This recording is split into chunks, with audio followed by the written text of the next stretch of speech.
दोस्तों नमस्कार। मिसाल एकेडमी के यूट्यूब चैनल पर आप सबका स्वागत है। दोस्तों आशा करते हैं ठीक ठाक होंगे, आप लोग अच्छे से होंगे, बढ़िया से पढ़ाई लिखाई चल रही होगी, समय का सदुपयोग कर रहे होंगे। लॉकडाउन चल रहा है, सब कुछ बंद है, पढ़ाई ना बंद हो इतना ध्यान रखिएगा। आप लोग अच्छे से पढ़ते रहिए, क्योंकि लॉकडाउन समाप्त होने के पश्चात आपकी परीक्षा होगी लगभग 2 महीने बाद। मान के चलिए 2 महीने बाद आपकी परीक्षा होगी। तो दोस्तों लापरवाही नहीं करना है, पढ़ाई जारी रखना है, क्योंकि ये आपको अच्छा मौका मिला है। जिनका नहीं तैयार है वो अच्छे से अपनी तैयारी भी कर सकते हैं।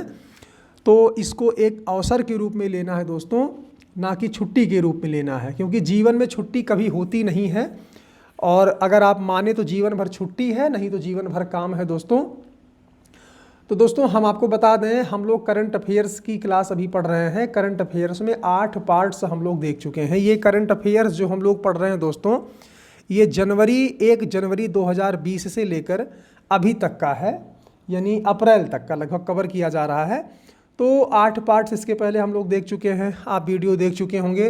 दोस्तों मैं आपको फिर से याद दिला दूं दोस्तों, इसमें हम एक प्रश्न भी फालतू का शामिल नहीं करते हैं दोस्तों। इतना विश्वास रखिएगा, परीक्षा देने के बाद आपको समझ में आएगा कि किस लेवल का प्रश्न हम खोज के इकट्ठा करके आपको देने का प्रयास करते हैं, बना के आपको देने का प्रयास करते हैं। तो दोस्तों जितने क्वेश्चन हैं सबको आप नोट करिए, अच्छे से तैयारी करिए, और जो व्याख्या है दोस्तों उसको भी आप ज़रूर पढ़ा करिए। तो दोस्तों हम फिर कहेंगे, बहुत महत्वपूर्ण क्वेश्चन हम आपको पढ़ाते हैं दोस्तों, एक क्वेश्चन फालतू का नहीं देते हैं।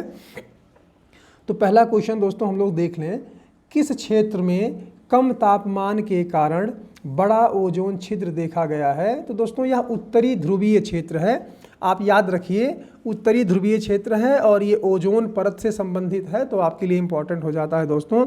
जैसा आपको पता है दोस्तों कि क्लोरीन है, प्रोपेन है, क्लोरोफ्लोरोकार्बन है, अमोनिया है, ये सारी ऐसी गैसें हैं, ये सभी ऐसी गैसें हैं जो ओजोन परत को बहुत ज़्यादा नुकसान पहुंचाती हैं। और आपको पता है दोस्तों, जो ओजोन परत है वो समताप मंडल में पाई जाती है। ओजोन परत को नापने की जो इकाई होती है उसका नाम डॉप्सन है, डॉप्सन। और आपको पता है दोस्तों, ओजोन परत को बचाने के लिए मॉन्ट्रियल प्रोटोकॉल लागू किया गया है। मॉन्ट्रियल प्रोटोकॉल आप याद रखिएगा, मॉन्ट्रियल शब्द को याद रखिएगा। मॉन्ट्रियल प्रोटोकॉल 1987 में दोस्तों लागू किया गया था। कभी कभी प्रश्न पूछ लेता है मॉन्ट्रियल प्रोटोकॉल किससे संबंधित है दोस्तों, तो ओजोन परत संरक्षण से संबंधित है, इतना आप याद रखिएगा। अगला प्रश्न हम लोग देख लें दोस्तों, चर्चा में रही हेलीकॉप्टर मनी क्या है? इसको दोस्तों वेरी मोस्ट इम्पॉर्टेंट करके लिख लेना। ऐसे आपसे पूछेगा कि हेलीकॉप्टर मनी का क्या अर्थ होता है, तो दोस्तों इसकी थोड़ा व्याख्या करके आपको समझाएंगे हम। टू द पॉइंट बता दें आपको, इसमें से कुछ भी आ सकता है। दोस्तों अभी आपको पता है मंदी का सीज़न चल रहा है, लॉकडाउन चल रहा है, पूरी अर्थव्यवस्था चरमरा गई है, लोगों की जेब खाली हो गई है, किसी के पास कुछ है नहीं। तो आरबीआई बैंक द्वारा दोस्तों, आरबीआई बैंक द्वारा सरकार को ये ऐसा पैसा दिया जाता है इसके अंतर्गत जो सरकार आरबीआई को कभी लौटाती नहीं है। इससे लोगों को पैसा खर्च करने के लिए उत्साहित किया जाता है दोस्तों। इसमें आरबीआई सरकार को पैसा देती है और यह कहती है कि आप इस पैसे को किसी माध्यम से जनता तक पहुंचा दीजिए। दोस्तों इससे इससे जो अपनी इकोनॉमी होती है, अर्थव्यवस्था होती है, जीडीपी होती है दोस्तों, वो बूस्ट कर जाती है। मतलब जब लोगों के पास पैसा आएगा, एक्स्ट्रा पैसा आएगा, तो लोग खरीदारी करना शुरू करेंगे। और जब दोस्तों खरीदारी करना शुरू करेंगे तो मांग ऑटोमेटिक बढ़ जाएगी। जब मांग बढ़ेगी तो उत्पादन बढ़ेगा, और जब उत्पादन बढ़ेगा तो लोगों को रोज़गार मिलेगा। रोज़गार मिलेगा दोस्तों तो लोगों के पास फिर से क्रय शक्ति आएगी और ख़रीदेंगे। इस तरह से अर्थव्यवस्था ग्रोथ करना प्रारंभ कर देती है। तो हेलीकॉप्टर मनी आप इतना याद रखिएगा, जैसा कि हेलीकॉप्टर मनी नाम से ही आपको याद है, इसका अर्थ यह होता है कि हेलीकॉप्टर द्वारा आसमान से पैसा गिराना। लेकिन ऐसा कुछ होता नहीं है कि आसमान से पैसा गिरा रहे हैं। आरबीआई एक्स्ट्रा पैसा छाप लेती है, एक्स्ट्रा पैसा छाप लेती है। आपको पता है आरबीआई नोट जारी करती है, आपसे पूछ ले न्यूनतम कितने तक की और अधिकतम कितने तक की, तो न्यूनतम 2 रुपये की नोट जारी करती है और अधिकतम 10,000 रुपये तक के नोट जारी कर सकती है आरबीआई। तो आरबीआई एक्स्ट्रा पैसा छाप के सरकार को दे देती है, सरकार आम जनता तक पहुंचा देती है पैसा, और इससे फिर अर्थव्यवस्था पुनः पटरी पर लौट आती है। दोस्तों अगला प्रश्न हम लोग देखें तो किस बैंक ने कोरोना से निपटने के लिए भारत को $2.2 बिलियन की सहायता करेगा, तो यह है Asia development bank, ADB, Asian development bank है दोस्तों ये। इसको याद रखिएगा आप। एशियन डेवलपमेंट बैंक के बारे में कुछ बातें हम लोग और देख लें दोस्तों। तो इसकी स्थापना 1966 में की गई थी दोस्तों। इसमें वर्तमान में 68 देश हैं, 68 जो इसके सदस्य हैं 68 देश हैं। और इसका जो मुख्यालय है दोस्तों वो फिलीपींस की जो राजधानी मनीला है वहीं पर इसका मुख्यालय है। और एक प्रश्न कभी कभी आता है कि एशियन डेवलपमेंट आउटलुक कौन जारी करता है, तो एडीबी ही एशियन डेवलपमेंट आउटलुक जारी करती है। इतनी बात आपको याद रखना है। अगला प्रश्न देखें, ऑपरेशन बनीला संबंधित है। तो दोस्तों ऑपरेशन बनीला हमारी नौसेना ने चलाया था। आपको पता होगा हिंद महासागर में एक देश है मेडागास्कर। आप देखेंगे मॉरिशस से थोड़ा सा नीचे आप जाएंगे अफ्रीका महाद्वीप में तो ये हिंद महासागर का एक देश है। आपसे यही पूछ सकता है कि मेडागास्कर कहाँ स्थित है, तो हिंद महासागर में स्थित है। और पूछ लेगा ऑपरेशन बनीला किसके द्वारा चलाया गया, तो हमारी नौसेना के द्वारा चलाया गया था। और किसके लिए, तो मेडागास्कर में जो आपदा आई थी उसमें लोगों को बचाने के लिए। अगला किसान रथ मोबाइल ऐप दोस्तों ये भी बहुत चर्चा में है इस समय लॉन्च की है भारत सरकार ने, और राज्य सरकार भी इसमें सहयोग कर रही है दोस्तों। तो ये बहुत इम्पॉर्टेंट है किसानों के लिए। तो दोस्तों इसका मूल उद्देश्य है किसानों की उपज को बाजार तक पहुंचाना। दोस्तों इसमें ये जो जारी किया गया है ये हमारे कृषि एवं किसान कल्याण मंत्री जी जो हैं नरेंद्र सिंह तोमर जी हैं, इन्होंने इसको जारी किया है दोस्तों। इसमें किसानों को ट्रैक्टर, ट्रक या अन्य ऐसे सामान ढोने वाली जो गाड़ियां हैं वो ऑनलाइन घर पे बैठे मिल जाएंगी। इस ऐप में काफ़ी ट्रक और ट्रैक्टर अपने आप को पंजीकरण करवा चुके हैं, तो किसान घर बैठे गाड़ी बुक कर सकते हैं। इस ऐप में यही कहा गया है। अगला WHO चर्चा में है दोस्तों, ये बहुत इंपॉर्टेंट है। WHO के बारे में आपको बहुत सारी जानकारी इकट्ठा कर लेनी चाहिए, कम से कम 5-6 पॉइंट याद कर लेना चाहिए और पूरा विश्वास रखिए कि यहाँ से प्रश्न पूछेगा ही पूछेगा। तो दोस्तों WHO चर्चा में क्यों है, हम लोग इस पर चर्चा कर लेते हैं। जैसा कि आप लोगों को पता है कोरोना से जंग हम लोग लड़ रहे हैं दोस्तों, फिर भी यह बीमारी अपना भयावह रूप लेती जा रही है, आप सबको पता ही है। और इसमें WHO की महत्वपूर्ण भूमिका भी है। लेकिन दोस्तों कुछ विवाद हो गया जिसमें अमेरिका और चाइना के बीच तनातनी हो गई है। अमेरिका का यह आरोप है कि WHO ने जो है सही टाइम पे इसकी सूचना किसी को नहीं दी, इसलिए यह बहुत खतरनाक रूप धारण कर लिया है। और आपको दोस्तों पता है कि अमेरिका में लगभग 7 लाख मरीज हो चुके हैं, 7 लाख कोरोना से पीड़ित हैं दोस्तों। तो आपको पता होगा कि यह WHO को पूरा नाम वर्ल्ड हेल्थ ऑर्गेनाइजेशन या विश्व स्वास्थ्य संगठन होता है। तो यह UNO का एक अंग होता है दोस्तों, UNO के एक अंग के रूप में काम करता है। इसकी स्थापना 1948 में दोस्तों की गई थी। स्विट्जरलैंड में जिनेवा है, वहीं इसका मुख्यालय भी है। भारत भी 1948 में इसका सदस्य बन चुका था। इसका मुख्य उद्देश्य है दोस्तों कि विभिन्न स्वास्थ्य संबंधी जो समस्याएं हैं उनको हल करना, जैसे पोलियो को समाप्त करना, टीबी को समाप्त करना, कैंसर को समाप्त करना। बहुत सारी महामारियां हैं जिनको समाप्त करने के लिए यह सदस्य जो देश होते हैं उनको फंड उपलब्ध करवाता है, पैसा उपलब्ध करवाता है। और आपको यह जानना होगा कि विश्व जो WHO है, विश्व स्वास्थ्य संगठन है, उसको पैसा कहाँ से मिलता है। तो आपको ये जानना चाहिए कि विश्व स्वास्थ्य संगठन को जो उसके सदस्य देश हैं वो सब मिल करके पैसा देते हैं। अमेरिका दोस्तों इसलिए नाराज़ है क्योंकि अमेरिका सबसे ज़्यादा लगभग 15% फंड केवल अमेरिका अकेले देता है।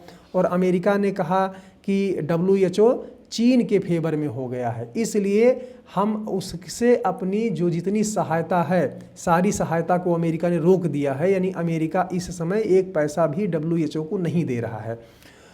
तो इसलिए दोस्तों ये बहुत हाईलाइटेड मुद्दा है। आपको WHO की स्थापना के बारे में जानना चाहिए, WHO का मुख्यालय कहाँ है ये जानना चाहिए, और भी इसके काम क्या है ये सारी बातें आपको दोस्तों जान लेना चाहिए। इसके अध्यक्ष कौन है दोस्तों, तो इथोपिया के टेड्रोस अदनाम है, आपको इनके अध्यक्ष की जानकारी भी होना चाहिए। इथोपिया के डॉक्टर हैं एक टेड्रोस अदनाम, जो इसके अध्यक्ष हैं वर्तमान में।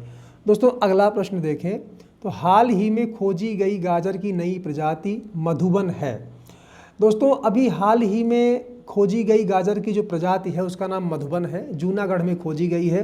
दोस्तों यह इसलिए चर्चा में है क्योंकि इसमें कई प्रोटीन तत्व पाए जाते हैं, जैसे बीटा कैरोटीन है, लौह तत्व है, इसमें भरपूर मात्रा में पाई जाती है, और उत्पादन भी दोस्तों लगभग 74 टन प्रति हेक्टेयर दोस्तों उत्पादन भी है। तो भारत जैसे कुपोषित देश में, जहाँ पे कुपोषण की समस्या बहुत ज़्यादा है, यह गाजर एक नई क्रांति ला सकती है दोस्तों।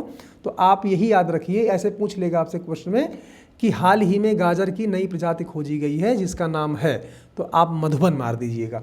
अगला, ग्राम न्यायालय अधिनियम कब पारित हुआ था, तो दोस्तों ग्राम न्यायालय अधिनियम 2009 में पारित हुआ था। ये बहुत ज़्यादा चर्चा में है दोस्तों, क्योंकि सुप्रीम कोर्ट ने सभी राज्यों को फटकार लगाई है कि ग्रामीण क्षेत्रों में जो न्यायालय की स्थापना करना है आप लोगों ने किया नहीं है। तो माननीय सुप्रीम कोर्ट ने सभी राज्यों को कहा है कि जल्द से जल्द ग्राम न्यायालय को गठित करके हमको सूचना दीजिए। तो दोस्तों इसका पूछ लेगा कि ये अधिनियम कब पारित हुआ था, तो 2009 में पारित हुआ था। अगला, राष्ट्रीय किशोर कुमार सम्मान किसे दिया गया है, तो दोस्तों यह वहीदा रहमान को दिया गया है। वहीदा रहमान बहुत पुरानी कलाकार हैं, इन्हीं को दिया गया है। दोस्तों राष्ट्रीय किशोर कुमार सम्मान आपको पता ही है, हमारे बहुत अच्छे गायक रहे हैं किशोर कुमार जी, उन्हीं की याद में मध्य प्रदेश सरकार के द्वारा दिया जाता है। अगला, अमराबाद टाइगर रिजर्व कहाँ स्थित है, तो दोस्तों अमराबाद टाइगर रिजर्व तेलंगाना में स्थित है। दोस्तों अमराबाद टाइगर रिजर्व में दोस्तों कई बार आग लग चुकी है, आग लगने के कारण कई बार पेपर में इसका नाम छपा है। तो जाहिर सी बात है कि हमारे जो एक पेपर सेट करने वाले सेटर होते हैं वो हो सकता है अमराबाद टाइगर रिजर्व पूछ लें कि कहाँ पे है, तो तेलंगाना में है। और दोस्तों वर्तमान में हमारे देश में कितने टाइगर रिजर्व हैं, 50, याद रखिएगा 50 है, इसको याद रखिएगा। अगला, एशिया आर्ट फेस्टिवल का आयोजन कहाँ किया गया है, दोस्तों ये वेरी मोस्ट इम्पॉर्टेंट प्रश्न रहेगा आपके लिए। ये नई दिल्ली में किया गया है, क्योंकि यह पहला एशिया आर्ट फेस्टिवल है दोस्तों, और पहले ही आयोजन में दोस्तों इसने पूरे विश्व में ऐसी ख्याति अर्जित की है कि यह जो विश्व के लिए इम्पॉर्टेंट हो गया दोस्तों, तो हम लोगों के लिए तो इम्पॉर्टेंट है ही, इसीलिए किसी परीक्षा में आ सकता है। दोस्तों इसमें एक हमारे कलाकार हैं ईशान भल्ला की महत्वपूर्ण भूमिका रही है, उन्हीं के दिमाग की उपज है ये। तो आपसे ये भी पूछ सकता है कि ईशान भल्ला किससे संबंधित हैं, तो आपको ये रंगमंच के कलाकार हैं ये, और दूसरी चीज़ एशिया आर्ट फेस्टिवल से संबंधित रहे हैं ये, इतनी बात आपको इसमें देखना है। अगला प्रश्न हम लोग देखें, सीनियर महिला राष्ट्रीय चैंपियनशिप में स्वर्ण पदक किस भारोत्तोलक ने जीता है, तो राखी हलधर ने जीता है। भारोत्तोलक आपको पता है भार उठाया जाता है इसमें, ये इसलिए दोस्तों इम्पॉर्टेंट है क्योंकि आपको ये जानना होगा कि इस समय कोई इंटरनेशनल गेम नहीं हो रहा है, और यदि इंटरनेशनल गेम नहीं हो रहा है तो प्रश्न बनाएगा कहाँ से, और बनाएगा तो यही सब बनाएगा। तो और राखी हलधर एक नया नाम है, नई स्टार हैं ये, तो इसलिए भी इम्पॉर्टेंट हो जाता है। लखनऊ घोषणा पत्र संबंधित है, दोस्तों लखनऊ घोषणा पत्र संबंधित है भारत एवं अफ्रीका के बीच रक्षा समझौता हुआ है, पहली बार हुआ है दोस्तों, पहली बार हुआ है। और दूसरी चीज़ उत्तर प्रदेश से संबंधित भी है, तो इसलिए इम्पॉर्टेंट हो जाता है कि लखनऊ घोषणा पत्र क्या है, तो भारत एवं अफ्रीका, पूरा अफ्रीका कोई देश नहीं, अफ्रीका महाद्वीप में 14 देश इसमें शामिल हैं, उन्हीं का जो है ये समझौता है भारत सरकार से हुआ है। अगला हम लोग देखें, द्वितीय बिम्सटेक डिजास्टर मैनेजमेंट अभ्यास का आयोजन कहाँ हुआ है, तो यह पुरी, उड़ीसा, जगन्नाथपुरी आप लोग पता होगा, हिंदू धर्म में बहुत महत्वपूर्ण स्थान है ये, भगवान जगन्नाथ का है। तो पुरी में हुआ है, उड़ीसा में। दोस्तों बिम्सटेक के बारे में आपको पता होना चाहिए, एक बार हम इस पे चर्चा और कर चुके हैं। बिम्सटेक की स्थापना दोस्तों 1997 में हुई थी। इसमें टोटल 7 देश हैं और आपको पता है कि बंगाल की खाड़ी के अगल बगल के जो देश हैं उन्हीं का एक संगठन है ये, जिसमें भारत, श्रीलंका, बांग्लादेश, नेपाल, भूटान, बर्मा, थाईलैंड ये देश हैं। और इसका मुख्यालय दोस्तों बांग्लादेश की राजधानी ढाका में स्थित है, इतना आपको देखना चाहिए। अगला देखें, भारत एवं बांग्लादेश रेलवे लिंक 2021 तक जोड़ा जाएगा, कहाँ से कहाँ तक चलेगी? तो भारत का जो अगरतला है, अब भारत के अगरतला को अखौरा से जोड़ा जाएगा जो बांग्लादेश में है। आपसे यही पूछेगा कहाँ से कहाँ, तो अगरतला से अखौरा तक चलेगा। अगला क्वेश्चन, अर्थ आवर डे 2020 कब मनाया गया दोस्तों?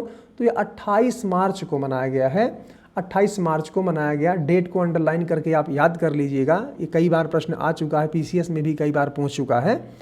और इसकी टाइमिंग क्या होती है दोस्तों? तो शाम को 8:30 बजे से 9:30 बजे के बीच, शाम को 8:30 से 9:30 के बीच में जितनी फालतू की लाइटें होती हैं, घर की लाइटें होती हैं, वो सब ऑफ कर दी जाती हैं दोस्तों। इसकी शुरुआत 2007 से ऑस्ट्रेलिया के शहर सिडनी से हुई थी दोस्तों। इसकी शुरुआत कभी कभी पूछ लेता है, तो 2007 में हुई थी, ऑस्ट्रेलिया का सिडनी शहर है इसी में हुई थी दोस्तों। इसके बारे में थोड़ा सा बता दें, इसमें जितने बड़े शहर होते हैं पूरे, लगभग इसमें पूरा विश्व शामिल हो चुका है दोस्तों। तो इसमें एक घंटे के लिए अपनी सारी लाइटें जो फालतू की हैं उनको बंद कर देते हैं और यह संदेश देते हैं कि आपको फालतू की चीज़ों को बंद करके प्राकृतिक संसाधनों को बचाना होगा, तभी एक सस्टेनेबल डेवलपमेंट, अस्थायी विकास हो पाएगा। तो यह एक संकेत होता है दोस्तों विश्व को जगाने का। अगला प्रश्न, सोलर रूफटॉप लगवाने में प्रथम स्थान पर कौन सा राज्य है? तो दोस्तों आपको पता है गुजरात है, और भारत सरकार ने सौर ऊर्जा के क्षेत्र में बहुत बड़ा कदम उठाया है, हम सबको पता है। पेरिस समझौता भी हो चुका है और भारत में इसका मुख्यालय भी बन चुका है। तो दोस्तों सौर ऊर्जा के क्षेत्र में भारत सरकार ने बहुत सराहनीय कार्य किए हैं और आगे भी कर रहे हैं। तो सोलर रूफटॉप का मतलब होता है दोस्तों छत पे, जो रूफटॉप का मतलब होता है छत पे लगवाने वाला। तो जो छत पे लगता है उसमें गुजरात प्रथम स्थान पे है। किस टीम ने पहला रणजी ट्रॉफी जीता? तो दोस्तों सौराष्ट्र ने जीता है, या पहली बार जीता है सौराष्ट्र ने, तो ये इंपॉर्टेंट हो जाता है। घरेलू ट्रॉफी है आपको पता है। और इसमें एक रिकॉर्ड और बना है, वसीम जाफर 150 मैच खेलने वाले पहले भारतीय हैं। ट्रॉफी रणजी मैच 150 मैच खेलने वाले पहले प्लेयर हैं। अगला हम लोग दोस्तों देखें, बांग्लादेश का नया नारा क्या है? तो इसका नया नारा हो गया जय बांग्ला, जय बांग्ला। दोस्तों जैसे हम लोग जय हिंद का नारा देते हैं, वैसे ही बांग्लादेश वाले, बांग्लादेश के जो अधिकारी होंगे, कर्मचारी होंगे, वो एक दूसरे को जय बांग्ला बोलेंगे। जैसे हम लोग जय हिंद बोलते हैं वैसे वो लोग जय बांग्ला बोलेंगे। दोस्तों यह इसलिए नारा बन गया क्योंकि आपको पता है कि 1971 में पश्चिमी पाकिस्तान से बांग्लादेश अलग होकर के अपना एक नया राज्य बन गया था। शेख मुजीबुर रहमान, जिनको बंगबंधु भी कहा जाता है, उन्होंने इसमें बहुत महत्वपूर्ण भूमिका निभाई थी। बांग्लादेश का जन्मदाता भी उनको कहा जाता है। तो उन्होंने भी जय बांग्ला का नारा दिया था। तो इसलिए वहाँ की सुप्रीम कोर्ट ने यह आदेश दिया कि भारत में भी भाई एक नारा है, तो बांग्लादेश में भी नया नारा होना चाहिए जिसका नाम होना चाहिए जय बांग्ला। अगला क्वेश्चन, एशिया का नंबर 1 स्पोर्ट देश कौन है दोस्तों? तो यह चीन है। इसको तो कोई भी मार देगा दोस्तों, क्योंकि चीन आप देख रहे हैं कि जितनी भी प्रतिस्पर्धाएं होती हैं, चाहे ओलंपिक की हों, चाहे एशियन गेम्स की हों, चाहे मतलब जिसकी भी हों, सब में दोस्तों चाइना बहुत अच्छा काम करता है, बहुत सराहनीय कार्य करता है, ढेर सारे मेडल जीतता है। तो इसलिए नंबर 1 पे है दोस्तों। आज के लिए हम लोगों ने देख लिया 20 क्वेश्चन था इसमें, 20 को हम लोगों ने कवर कर लिया दोस्तों। यदि अच्छा लग रहा हो दोस्तों तो इसको सब्सक्राइब करके लाइक और शेयर ज़रूर करें। आज के लिए इतना ही। जय हिंद, धन्यवाद।